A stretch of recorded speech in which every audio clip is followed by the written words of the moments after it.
Benny, would you actually welcome a referendum on net zero? Do you think once the public are presented with the facts, which I assume you would argue we haven't been so far, that the public would turn around and say, you know what, Benny, I think you're absolutely right, this is madness, I'm having naught to do with it? Hi, Darren. First of all, we're a very broad church, so our members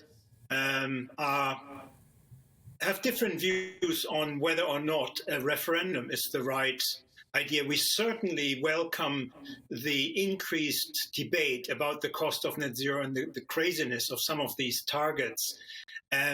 But we will also support all debates on the referendum without having an official position or campaigning for the referendum. We welcome the growing concern, we welcome the growing discussion.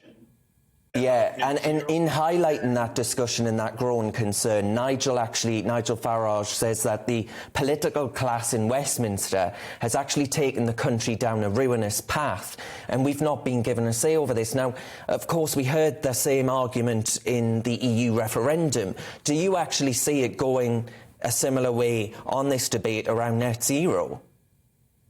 Well, what I think where the similarities are is that the Conservative Party have turned their party into a green movement. And Boris, if he isn't careful, risks becoming Theresa May in trousers by essentially, taking a lot of their voters who are struggling to keep their homes warm and to pay the bills for granted. And voters will essentially vote the Conservatives out if they're not careful and are not responding to public objection to these very, very expensive policies. Yeah, I mean, speaking of the expense of these policies, how much in your view, and I realise I'm asking you to be a bit of a clairvoyant here because the predictions they range from wild to even wilder, but how much would it actually cost to decarbonise the entire British economy by that arbitrary target of 2050? Well, it absolutely depends on how you go about. The problem with this government is that they are putting almost all their eggs into renewables, which are, absolutely costly and unreliable, instead of using our own domestic gas and shale gas and nuclear energy, which would be a much better option. And that is the choice the government now has to take. Either, play into Putin's hands and shut down all, prospects of all our huge shale gas resources and hand him basically the whole energy war. I mean, the government is absolutely mad in that they are still doing business as usual, as if nothing has happened. And nothing is happening in Europe, nothing is happening in Ukraine. We have to get our own resources out of the ground, and that will make us a much greener and cheaper economy and will help us in our struggle with Russia.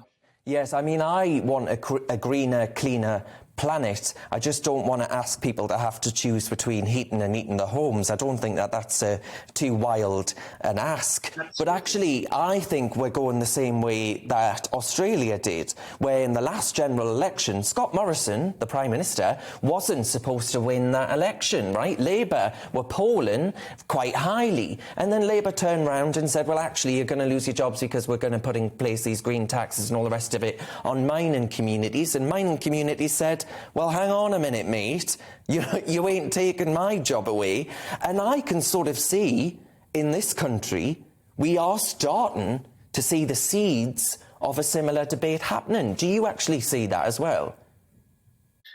Not really. Not for the time being. It might happen. For the time being, Boris sounds like Greta Thunberg, not like Scott Morrison.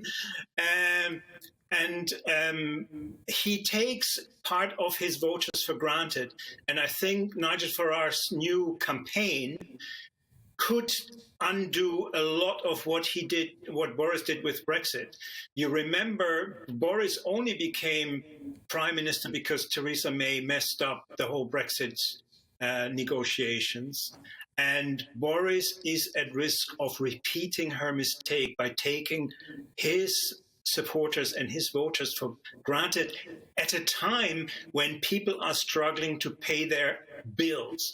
And unless he comes up with a clear proposal and a clear policy that eases the pain.